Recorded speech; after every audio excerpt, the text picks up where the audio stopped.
My endless quest for all the art germ variants of death metal continue with issue 4.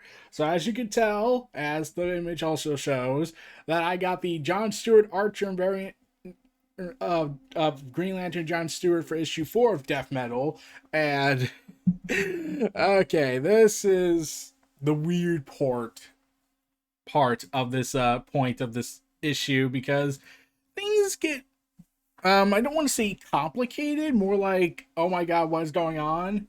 But as we continue delving into the era of the death metal and the threat of the darkest night, and the original cover being, Batman Hatton going ahead and licking a reverse upside down frowny Watchman button, which I'm pretty sure would anger all the Watchmen fans and Alan Moore especially. So let's get into it. It's going on in metal on the Earth, and oh my god, everything's blowing up. We're all on fire.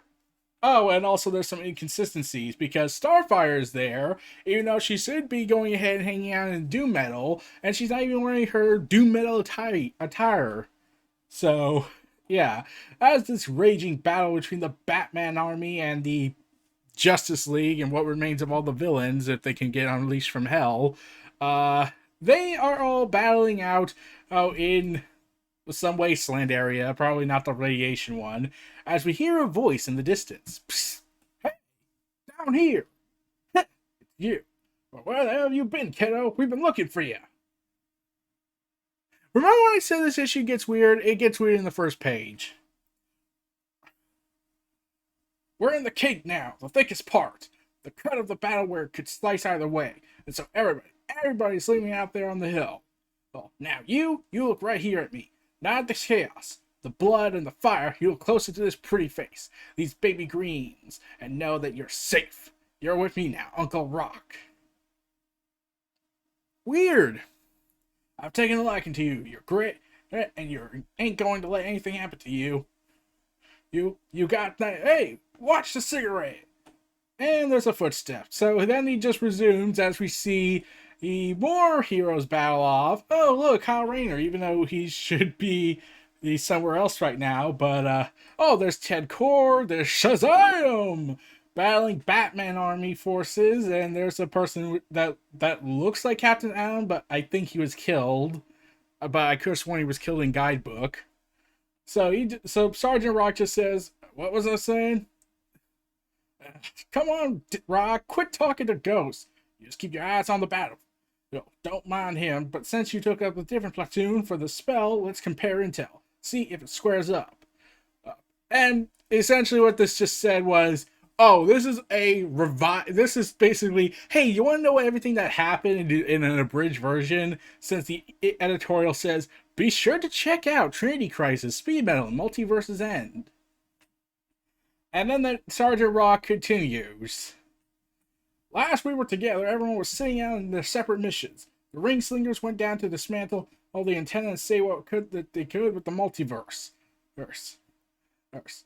The speedsters were racing to keep Wally from Esper away from the Batman who's after his power.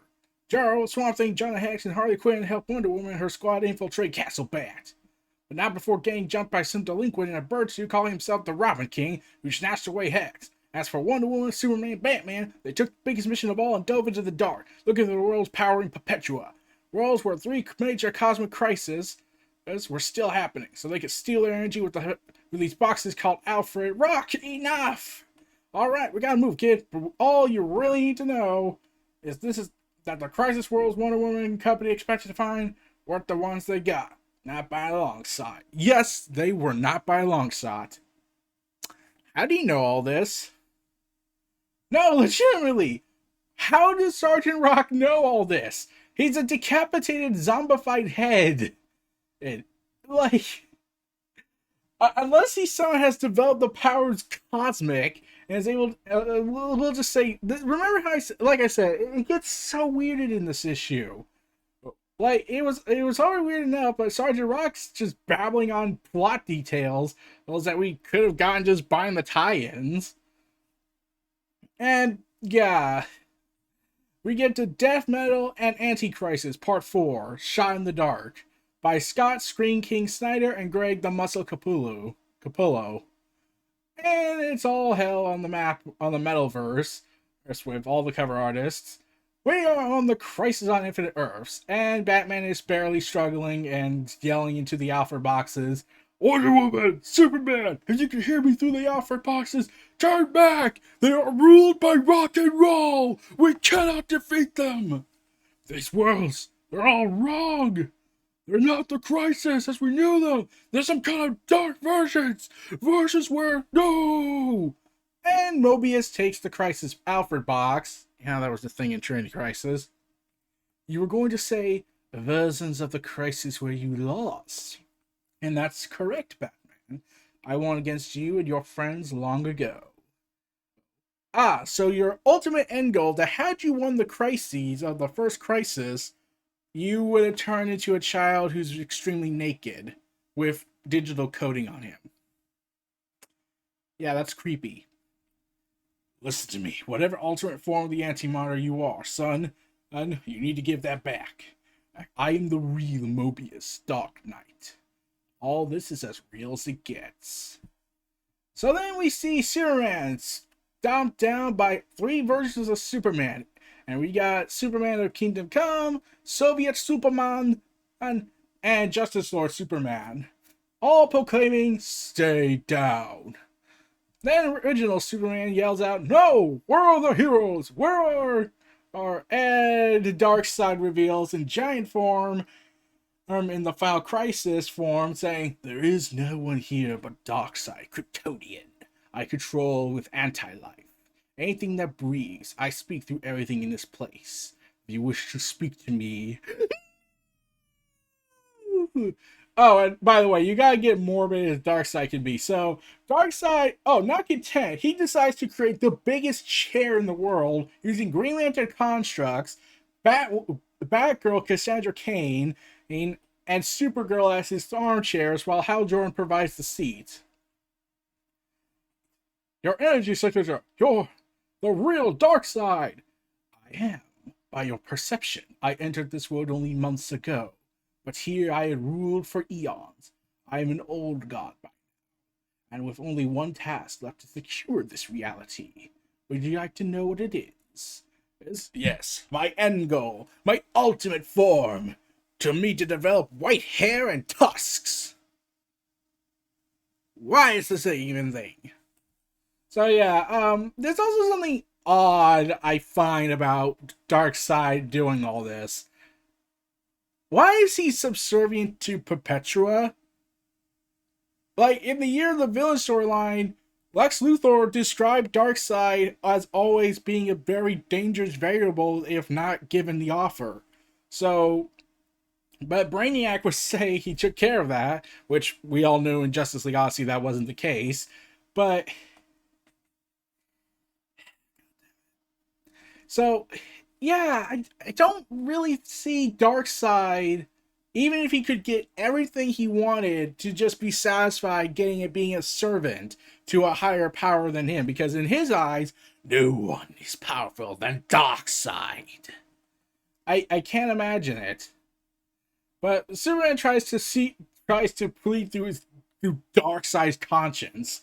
Yeah, here's the thing. Darkseid only does this kind of work with people if he benefits off of it. Justice League Odyssey, he was never going to be a good guy. He was going to go bad after he got what he needed. He just needed to exploit them. Like, he's never going to turn to the good side. His name is Darkseid, for God's sakes. And he lives on a planet, and he rules a planet called Apocalypse. But yeah, Superman tries to make him listen by saying, please, listen to me. There's still time to defeat Perpetua and her minions. It's not over yet. No, it is not over. But it will be. All the years of patience and anticipation. This ends when you are submerged in this fire pit, Kryptonian, and emerge my final son. No! We can still win! Don't do this! Shh! Don't worry, old foe. When you wake for the first time in your life, you'll know true happiness. we see Wonder Woman awakening in the Infinite Crisis after most likely being knocked out from a certain person. What in the say hello to Alexander Luthor? Or goodbye, rather. He had no place here. This world is one of hope, of goodness. After all, I can't wait to show you it, Diana. Whatever you've created here, it's a lie, Superboy-Prime. No, Diana, it's a dream of what was, what should have been, and now what will be again. And Prime, listen to me. No, you listen for once. Listen to this world as I listen to yours. First from the antenna you're strapped to, then from my prison in the source wall. For years I've listened, and know what I heard in the voices of your people? Anger, fear, and the ugliest music in the universe. I heard enough of it, so now you hear my word, Diana, the voices of the people. They're happy, they're faithful. Why? Because they have heroes who inspire goodness in them. Who keeps evil at bay, who vanquished it already. I listen to them day in and night. Millions of voices. It's like a sympathy of hope. Prime, whatever the one who last promised you, whatever he came to you with, he didn't come to me. I went to him. When you broke the source wall and freed me, I saw the chaos coming. To make sure there might be one world where heroes remain, I sought him out. I was the one who made the promises. All I had to give him was you. Yeah, I'm doing the Superboy-Prime voice. But I am confused, though. Couldn't we have gotten an issue where we see Superboy-Prime meeting Batman Who Laughs? Like, the only time we saw Superboy-Prime post Teen Titans issue 100 after he got trapped in the source wall, because that's when it happened. You see, in the pre-New 52 DC universe before Flashpoint, or during the Flashpoint event, the Teen Titans battle Superboy-Prime after a huge convoluted mess. He attacks them, leading his own forces. He gets defeated, and then they entrap him in the source wall, and for all eternity. And normally you would think a reboot like that would end him, but it didn't. Instead, they say, oh, he knows everything that happened. He is basically the last relic of all the DC history. He's of the Crisis era, he's of the pre-Crisis DC, he's of the post-Crisis DC, he's in the Infinite Crisis DC, and he's in the now pre-New 52 DC, and now he has lived through the New 52, to Doomsday Clock, to all of it. Naturally, you would think, hey, don't you think he would kind of go mad? Probably. So we get to the land of Gotham. Wow, you couldn't even come up with a better name. As the Flashes are being chased after. Faster, he's getting on us. And it's being chased by 4 Batman Who Laughs. Where Jay Garrick yells out, Speed Force is burning out, Barry. I feel it too. Wally, if you can make contact with the Castle Bat team, tell them we're running out of time. They need to direct the crisis energy to the Mobius chair so it can power you up. I'm trying. Jaro, come in. Keep going, Harley. That Swamp Thing tries to hold back the Robin King. No, Hex is still in there. Still alive back there. Or alive-ish. He can't just leave him with that little hell spawn. He doesn't deserve that. Jaro! Hey guys, the Flashes, they're almost out of time. What do I tell them? There is nothing to tell them. Diana has not returned, and there's no place safe to... Excuse me? I think you might have trapped us. Just back there. Nerds. So yeah, Hex is bleeding. It is dying out again. And just let Hex go. There's nothing left of him to hurt. And... yeah, Robin pulls out a knife. The Robin King pulls out a knife.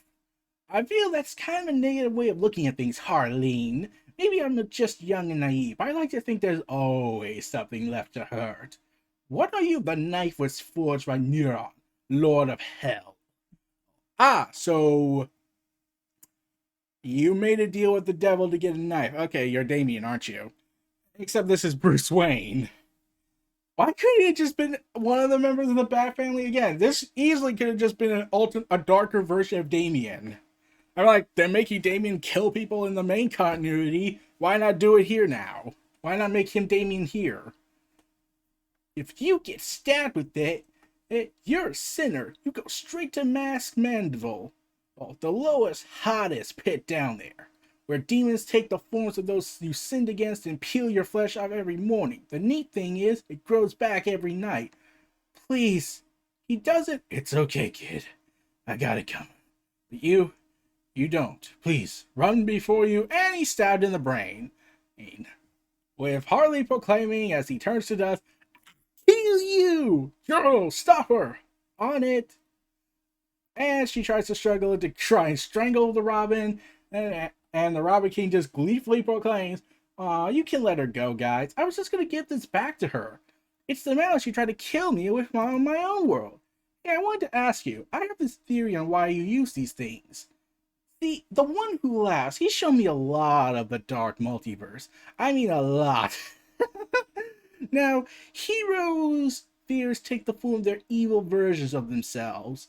By contrast, villains' fears take the form of good versions of themselves, which are no fun to bring here at all. Okay, so when I first read this, I was like, then why is it called the Dark Multiverse? The Dark Multiverse is supposed to be the Dark Reflection.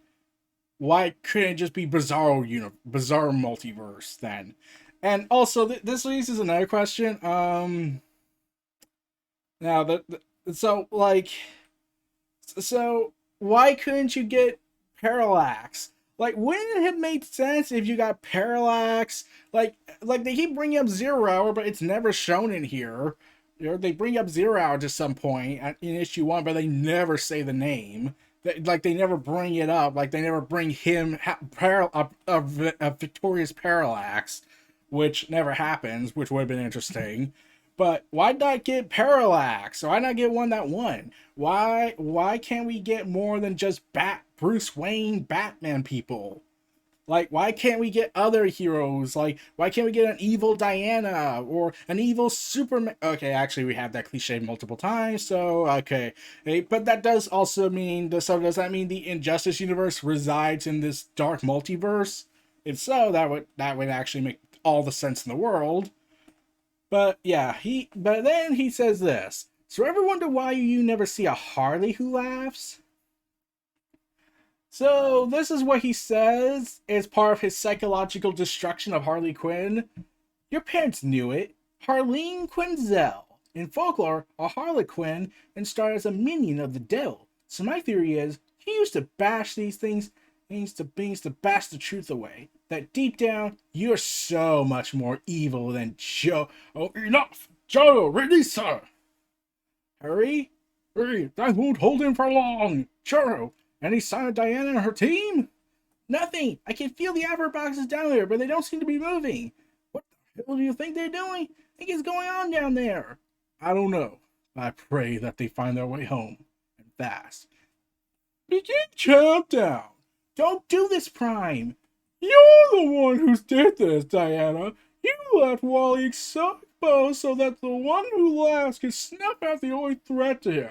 You sent the Lanterns to dismantle the antenna powering Perpetua so that all crisis energy could be redirected to this new target from this place. You gave him everything he needed. Me? I did nothing. But do what I've been doing for years. Watch and wait for you and your friends to fail. Moments from now, though, all the Alpha boxes will be destroyed, and I will direct all the crisis energy to the one who lasts, and he will make these worlds real and lasting.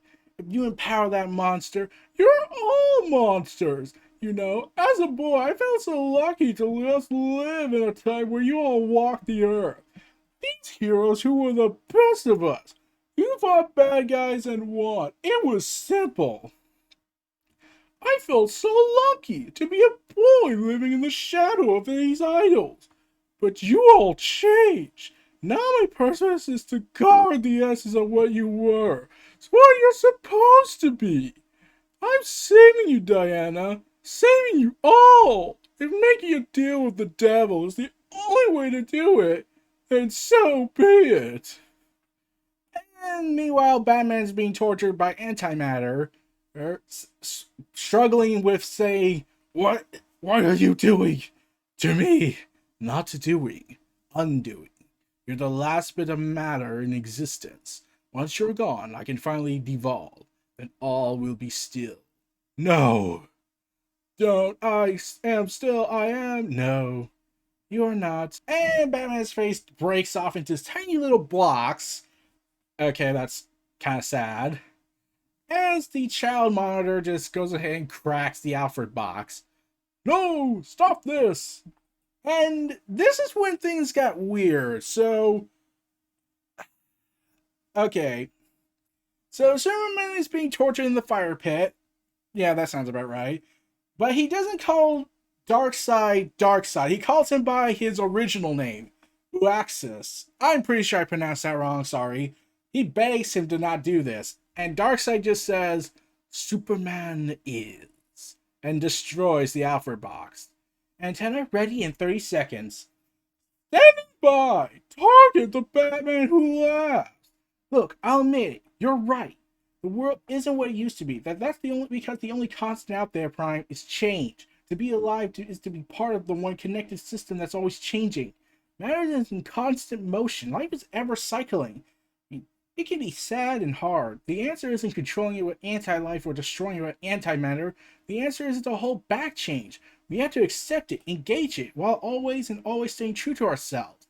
Yes, which is why Poison Ivy is still a villain in Batman, is now a villain again in Batman, whereas she acts like the same Poison Ivy before Heroes in Crisis, just green and death metal. Wait. We may look different, the challenges we face may be darker, but we're still all hopeful, all of us. 10 seconds, 9, Prime, please, just picture something for me. I want you to picture a multiverse where all the worlds exist, an infinite multiverse, each Earth unique, all connected. You could have a world like this, but it won't be alone or something built at the expense of others. There's room for it all. One doesn't have to win over the other. We can all win together. Okay, so when I first read this was the moment I realized, oh, you're going that route. So there is what Diana is saying here that I understand, and I can understand what she's trying to go for. But this is literally what Parallax wanted to do, except his involved killing everyone and breaking time apart. So, yeah, so remember in 0 Hour Crisis in Time, especially if you saw Link Carr's review, where Parallax made the offer to certain heroes and even says he could bring back the multiverse with his chrono powers, and he can make everyone happy, give them all their perfect Earth, or at least give them the Earth they want, which is essentially Diana's offering an infinite multiverse. Except John Stewart points out in Multiverse's End that that's not a sustainable option. He says the reason why Perpetua started the first crisis, not only to try and free herself, but to also because if the infinite multiverse kept happening, then the multiverse would die. You can't just forget that. So, yeah, what Diana is essentially doing is basically setting a ticking time bomb. So, yeah. And if they're going that route, then that explains why Future State will be an alternate timeline. Like, it will be, like, it's going to be the, quote, definitive timeline for 2 months, and then afterwards some Cosmos event, like, probably Injections 4 has happened, fixing all this, and then going as the official epilogue to this whole thing, and then it will just go to be its own separate Earth. But then that also leaves, like, what does that leave for the Dark Multiverse? Yeah, that's where it sounds like it's going. However, even the writers and the people working on this comic said that Diana's kind of going about it the wrong way, and she's kind of being the villainous character here, which is like the road to hell is paved with good intentions, sort of like in Justice Superman, except she thinks that there's a way to do it without anyone dying, except Perpetua probably. And she proclaims behind Superboy-Prime, without even explaining how she got out, is that's the dream, Prime, the real one. Antenna ready to fire. 3, 2, 1. antenna ready to fire. As Superboy-Prime and Diana fight. 8. What good is a world of hope if it's born of evil and death? F. And as Batman continues to break apart, Anti-Monitor just says, do it. Superman is controlled by Darkseid. And finally, as his final son, you can still stop this though. Do it now. You once shattered reality with one punch. How do you know that? Okay,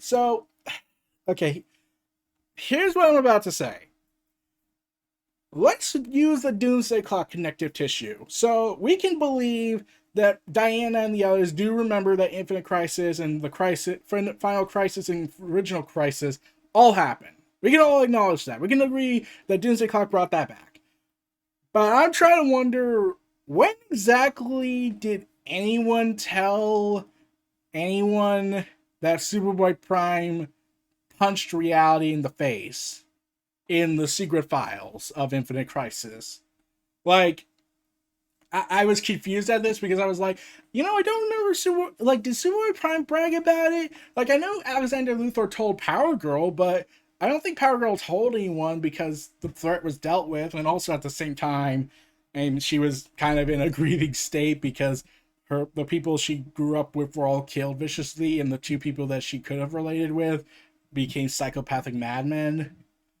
Yeah, so yeah. How do you know this? Like, even if you took out Doomsday Clock, then you don't know. Then how do they know this stuff? Like, maybe Wally West because he has Manhattan's powers. But like, yeah, I don't get this. Like, so how does he know? How do each of them know this? But yeah, Diana tries to reason with Superboy-Prime. Shatter the antenna, undo these worlds, use the Alfred box to redirect the crisis energy to Wally. Please, together we can enough. And starts to strangle her. Wally West proclaims as the run continues, we can't keep ahead of him. Whatever's going to happen needs to happen right now. You talk about this endless multiverse, but all that means is another world could destroy ours. Nothing would be safe. It'd be a shot sun in the dark. You're right. But isn't that all he is? What? Superman. All he is a shot in the dark? And Superboy-Prime is quieted and prepares to release screams out as energy in his face glows and prepares to strike down. Oh, and what the heck is going on? Now we see them all back together in perfect health and the world shattered. And no one knows what happened. What the hell was that? I don't know. What happened? Like, everything was going to hell, and it's all fixed. Did we miss 2 pages? What, am I gonna have to petition for the death metal cut? Like, what happened?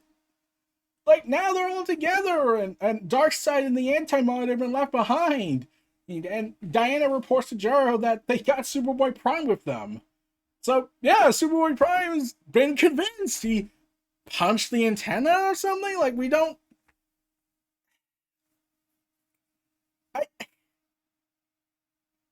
Oh, God. What happened? Like, I am so confused. Like, it feels like some pages went missing. And it's on the digital version, it's on the printed version.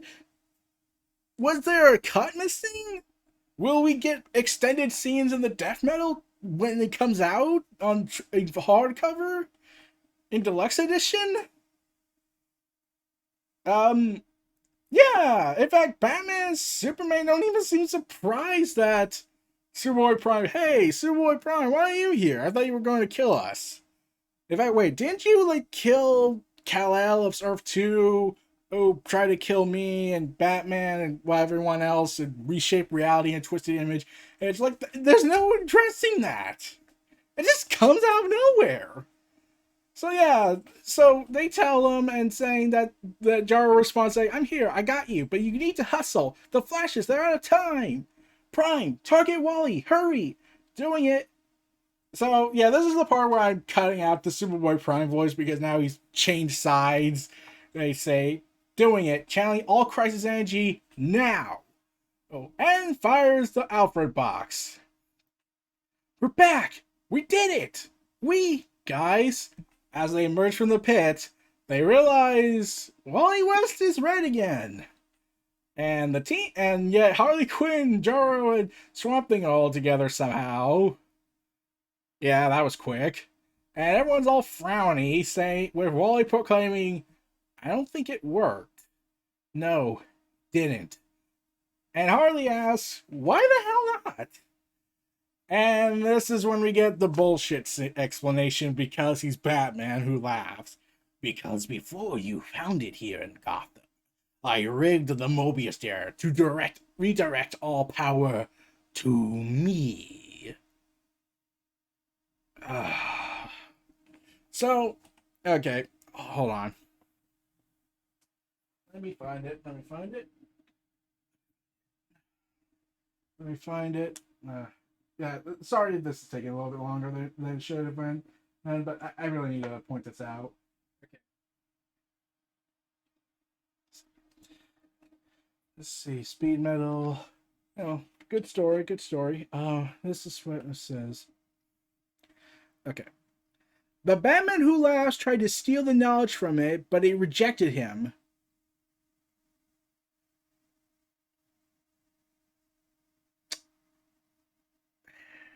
Okay.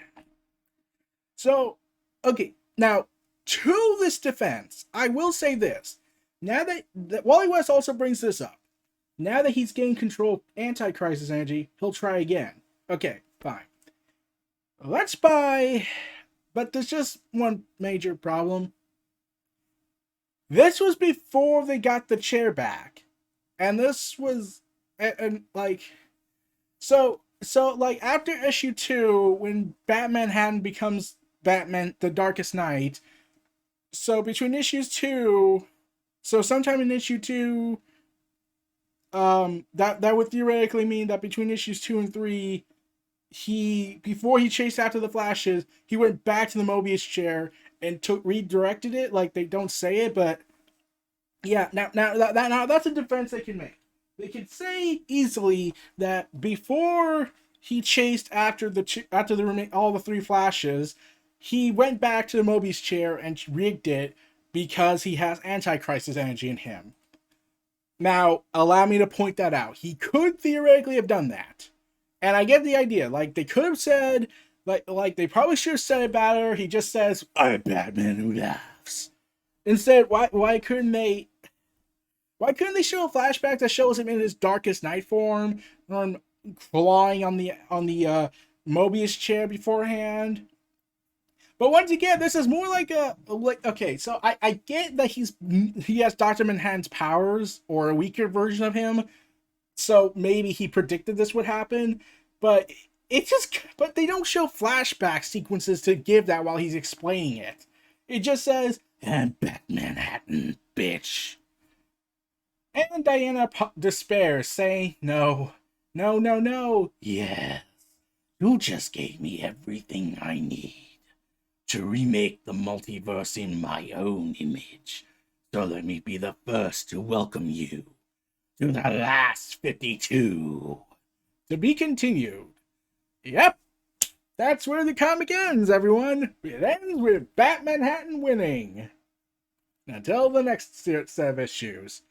So, yeah, that's the end of Dark Knight's Death Metal 4, and let's just play this clip again, because that's the only way I could describe this entire issue. What the hell was that? I do not know, Krusty. I do not know. So, okay, like, the artwork's great. Great Capullo's great. I do like the route of Superboy-Prime turning to the good side. He gives something much better to do than being a straight-up villain and psychopath. But he does feel rushed at times. Like, I'm wondering, like, if it's because he's doing it out of selfish intentions, okay, fine. But, yeah, but, like, if Superman can't convince him, like, I get Wonder Woman is the spirit of truth, as Linkara and everyone else have said, and she could and she's the kind of person that tries to be more diplomatic instead of violence.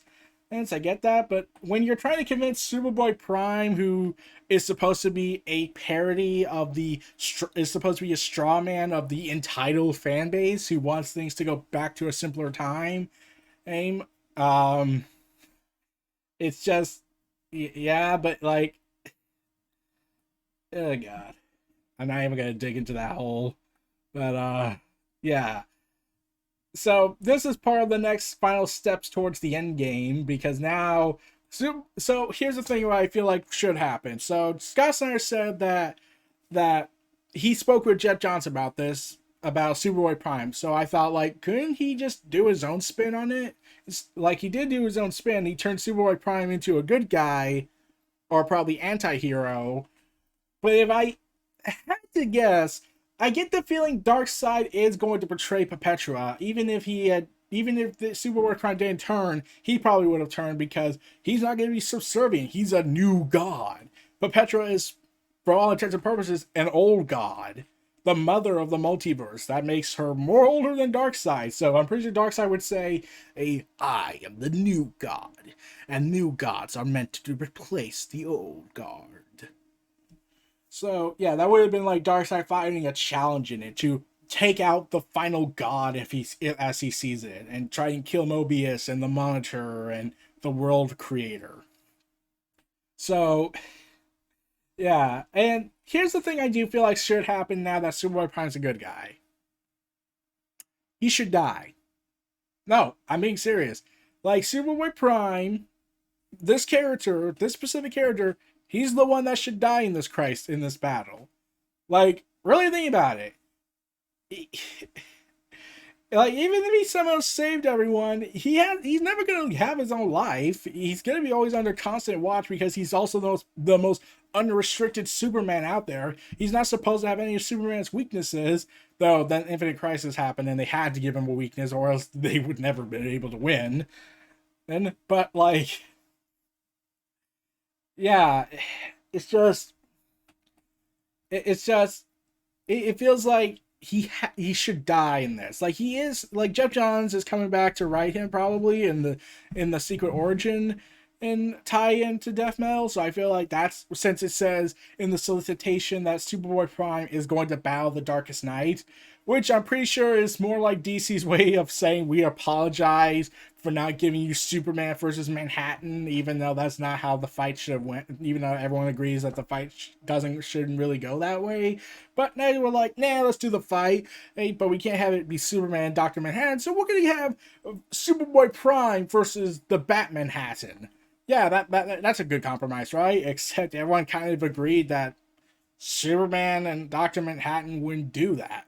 Like, even if it was a fight, it'd be more of an ideological talk, not a fisticuffs talk. Dr. Manhattan doesn't even have a fighting style, I think. He just stands around and uses his powers and just like away.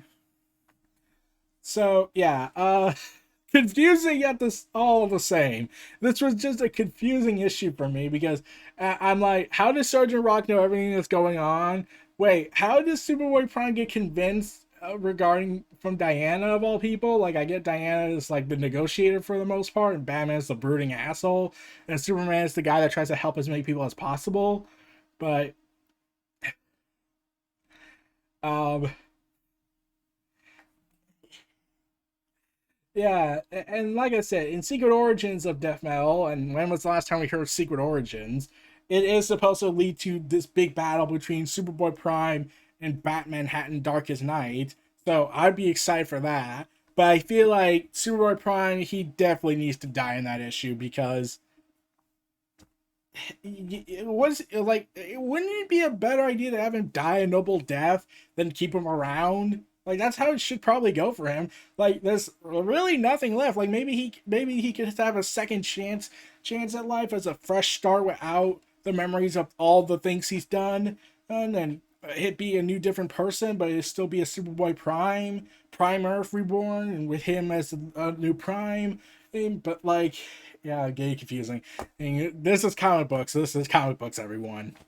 So yeah, Death Metal issue 4. Oh man. This was confusing. So those are my thoughts on DC's death metal dark tongue tied Dark Knight's Death Metal issue 4. This was Neo Reality Antenna. Feel free to like, comment, subscribe, and donate. Stitching for more. And let's leave it off with this. What the hell was that?